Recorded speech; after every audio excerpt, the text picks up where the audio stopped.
आज के इस समापन सत्र की अध्यक्ष आदरणीय प्रोफेसर माया शंकर पांडे जी, संकाय प्रमुख कला संकाय काशी हिंदू विश्वविद्यालय, जिनको कल हम लोगों ने सुना था, जो अंग्रेजी साहित्य के मर्मज्ञ हैं और उतनी ही रुचि उनकी हिंदी में भी है और संस्कृत में भी है। ऐसा बड़ा दुर्लभ होता है। आपका मैं स्वागत करता हूं आपके फैकल्टी में और हिंदी विभाग में और काशी हिंदू विश्वविद्यालय में। हमारे बीच में मुख्य अतिथि के रूप में प्रोफेसर सत्यकाम जी सहज ढंग से उपलब्ध हुए हैं, जिन पर हम लोग अपना अधिकार मानते हैं और हमारे परिवार के एक अंग हैं और इनका पूरा परिवार ही साहित्य को समर्पित है। इनके पिताजी की तमाम सारी किताबों, उनके संपादन में संपादित पुस्तकों और पत्रिकाओं से हम लोग लाभान्वित होते रहे, जिनको पढ़ते हुए हम लोग बड़े हुए। तो प्रोफेसर सत्यकाम जी जो इस समय उत्तर प्रदेश राजा टंडन मुक्त विश्वविद्यालय प्रयागराज के आदरणीय कुलपति हैं और स्वयं बहुत गंभीर अध्येता हैं, बहुत अच्छे वक्ता हैं और तमाम पुस्तकों पर बहुत गंभीरता से काम किया है, लिखा है। हमारे बीच केंद्रीय उच्च तिब्बती शिक्षा संस्थान सारनाथ की कुल सचिव डॉक्टर सुनीता चंद्रा जी हैं। सुनीता चंद्रा जी इसी काशी हिंदू विश्वविद्यालय परिवार की हैं, यहाँ पर ये कार्यरत थी और इस समय काशी हिंदू विश्वविद्यालय के यश को दूसरी जगहों पर भी फैला रही हैं। उनका मैं स्वागत करता हूँ।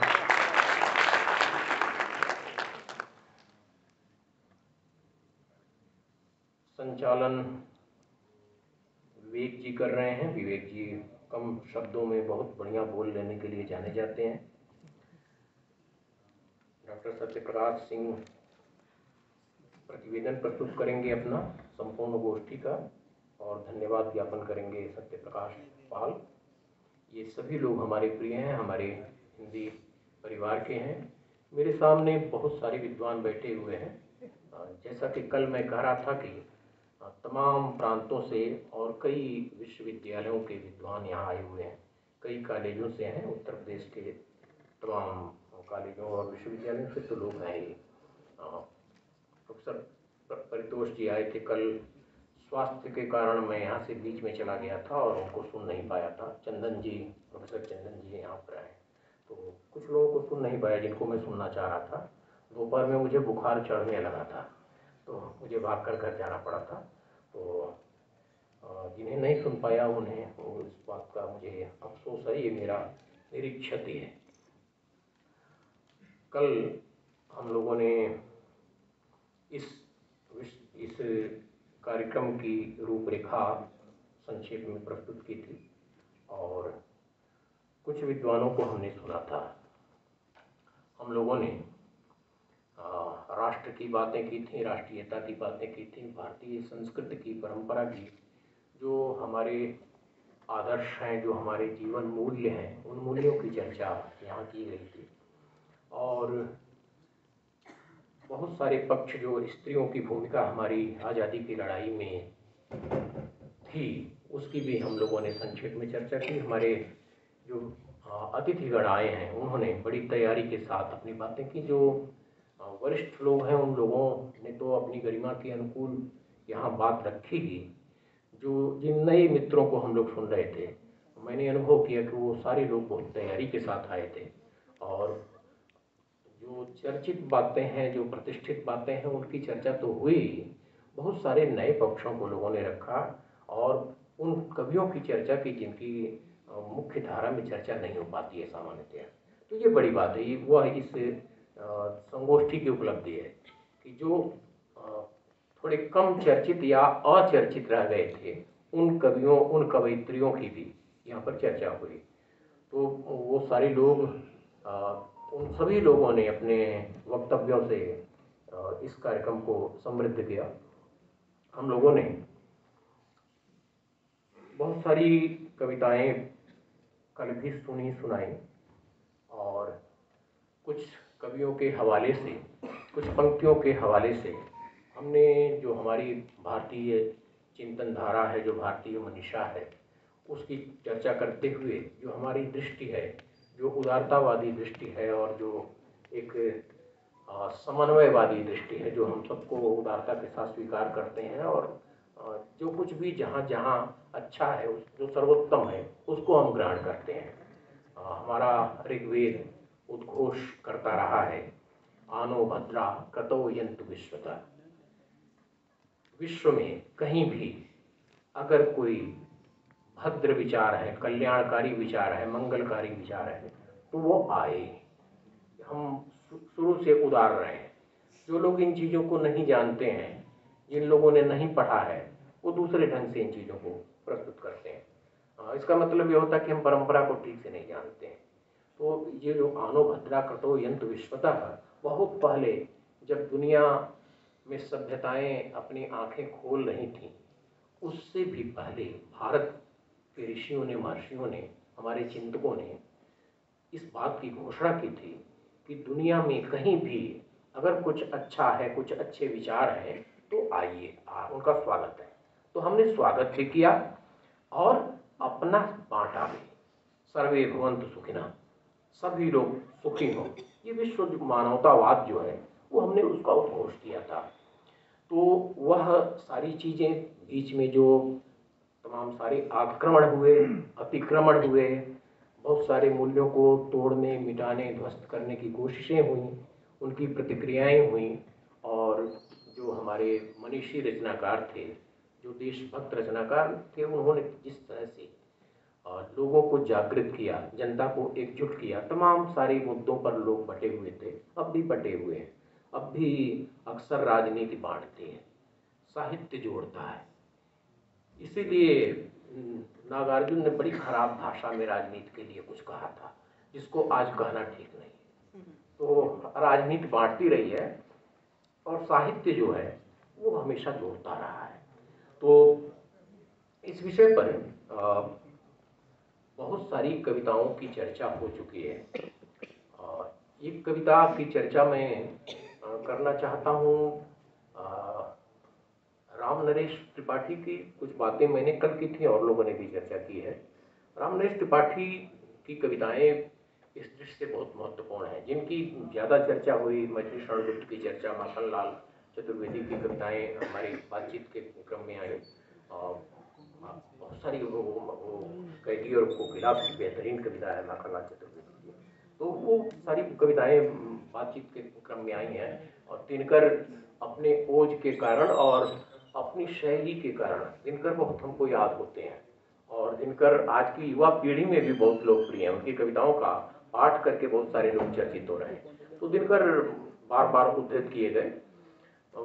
राम नरेश त्रिपाठी की कई कविताएं ऐसी हैं जो उस दौर में महत्वपूर्ण ढंग से अपनी भूमिका का निर्वाह कर रही थी और देश को एकता के सूत्र में जोड़ने की कोशिश। उनकी एक कविता है कि जिसमें प्रांतों के नाम पर और भाषा के नाम पर बहुत सारे लोग लड़ रहे थे, बात कर रहे थे। तो सभी प्रांत के प्रतिनिधि, स्त्रियां हैं, वो युवतियां हैं, वो सब अपने अपने प्रांत का पक्ष रख रही हैं, अपने प्रांत की विशेषताएं बता रही हैं।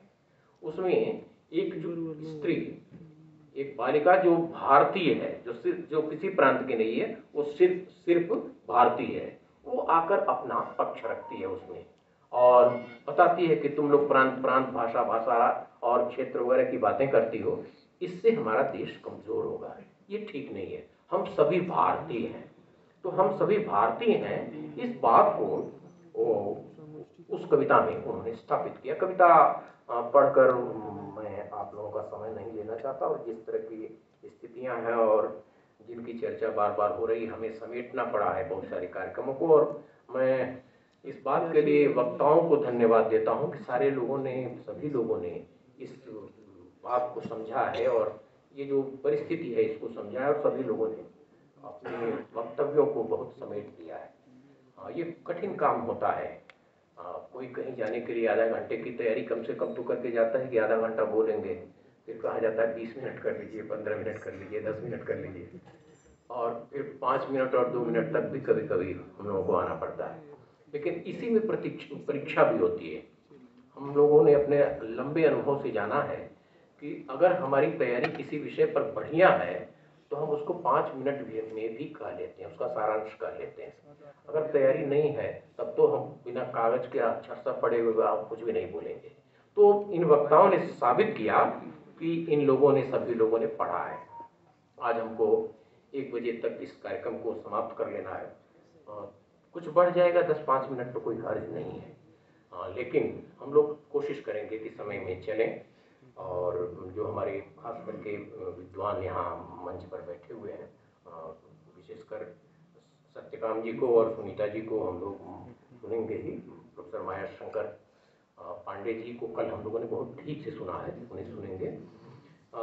हमारी बातचीत में जिन कवियों का उल्लेख हुआ उनमें एक बड़े कवि रहे हैं जो अपनी ओज की कविताओं से, वीर रस की कविताओं से देश के वातावरण को बहुत जागृत और उत्तेजित करते रहे हैं। वो हमारे पड़ोसी जिले, आजकल मऊ कहते हैं उसको, पहले आजमगढ़ हुआ करता था, वहाँ के श्याम नारायण पांडे जी थे।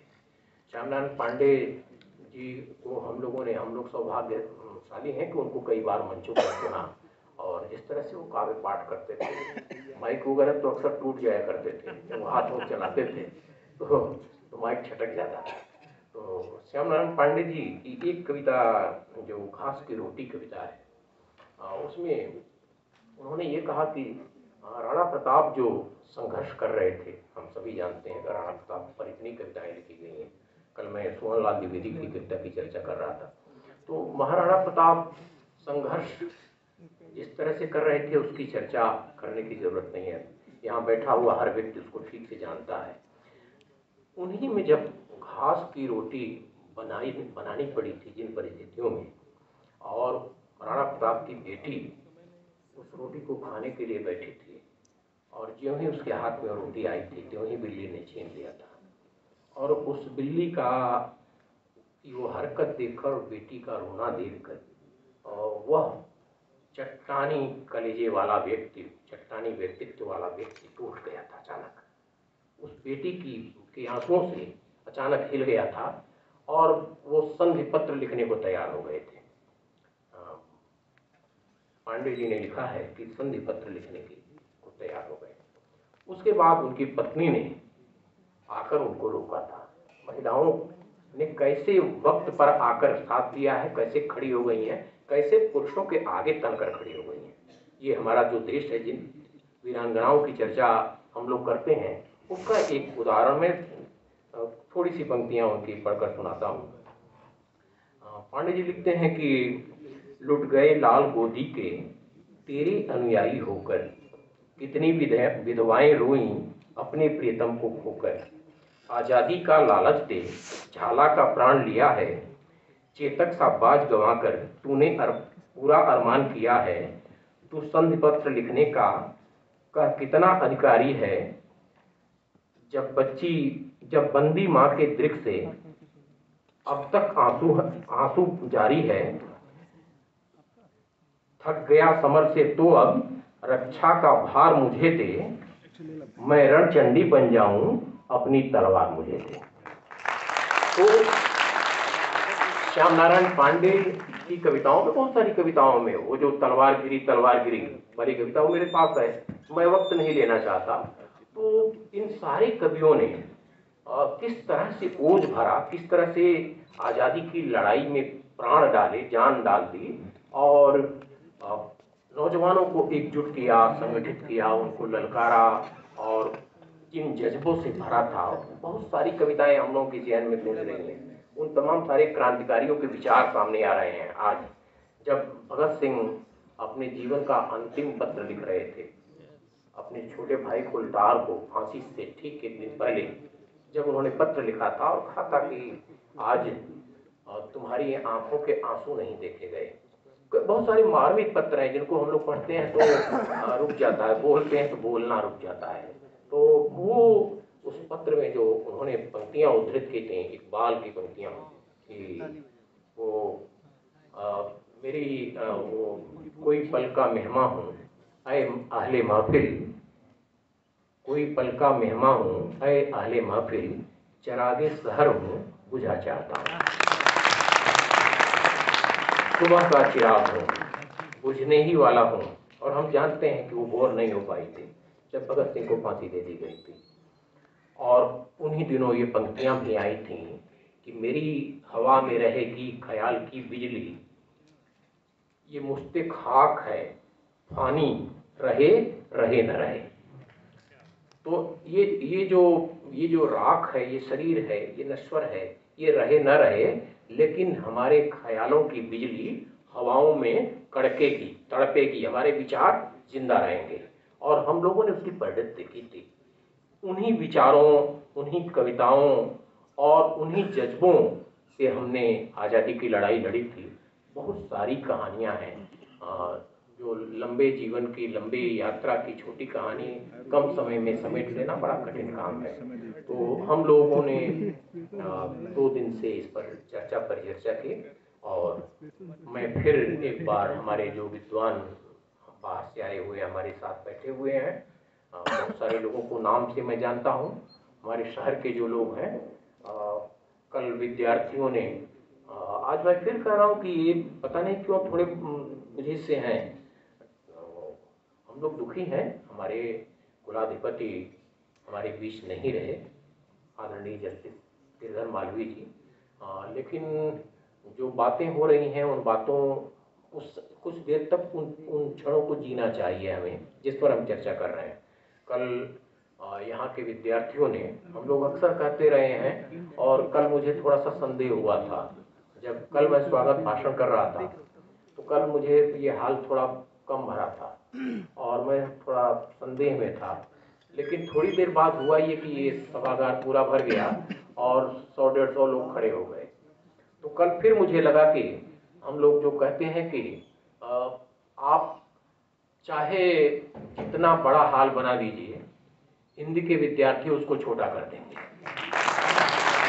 तो हमेशा से ये साबित हो, कई बार तो अचानक 2 घंटे की सूचना देकर हमने कहा कार्यक्रम करना है और सभागार भर गया है और कुछ लोग खड़े हैं।